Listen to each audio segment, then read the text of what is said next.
Iraq केतिरनि नसुलनि ऐं फ़िरक़नि में विरहायल देश आहे।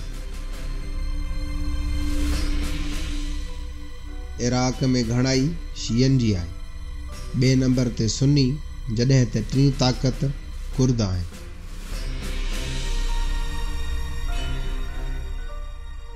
मूसल इराक़ जो ॿियो नंबर वॾो शहर आहे, जंहिं ते जून 2014 ईस्वीअ में दाइश नाले दहशतगर्द तंज़ीम कब्ज़ो करे वरितो हो।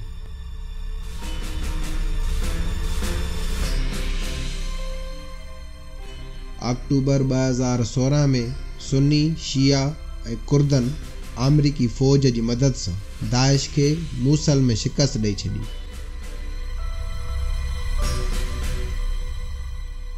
पर हाणे दाइश जी शिकस्त बाद मूसल ॿीहर हिकु वॾी छिकताण तरफ़ वधी रहियो आहे।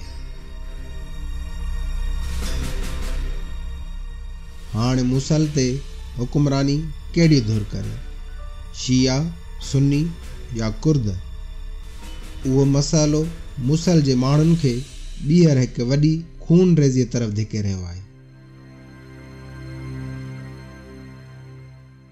तुर्क, कुर्द, शिया, सुन्नी ऐं उन्हनि जा इत्तेहादी मुल्क मूसल में ताक़त क़ाइमु रखण लाइ रसाकशीअ में मसरूफ़ थी विया आहिनि।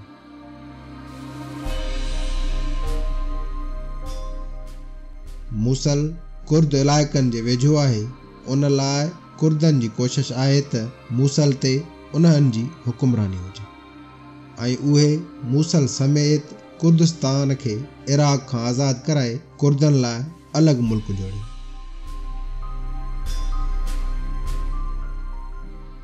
पर उहा ॻाल्हि तुर्कीअ खे पसंदि न आहे, छो त जेकॾहिं इराक़ी कुर्दिस्तान आज़ादु थियो त तुर्कीअ वटि क़ैद कुर्दिस्तान जे आज़ादीअ जी तहरीक वधीक तेज़ थींदी, जंहिं लाइ तुर्की कुर्दनि ख़िलाफ़ उते मौजूदु मज़हबी जमायतुनि जी मदद करे रहियो आहे।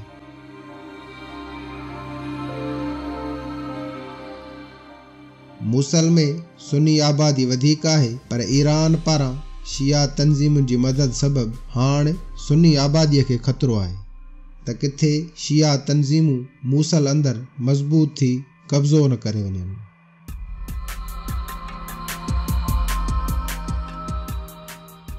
साल अॻु दाइश खे शिकस्त ॾियण लाइ जेकी सुन्नी ऐं शिया तंज़ीमूं इतिहाद में हुयूं, उहे दाइश खां पोइ हिक ॿिए जे आम्हूं साम्हूं थी रहियूं आहिनि।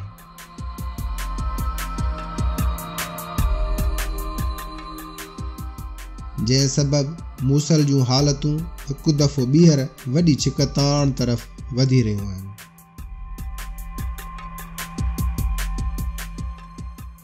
जन इराक़ियुनि 2 साल ताईं दाइश जा ज़ुल्म बर्दाश्त कया, उन्हनि मस वञी साहु खयों हो त उहे हाणे वरी फ़िरक़े परस्तीअ जी बाहि में सड़ण वञी रहिया।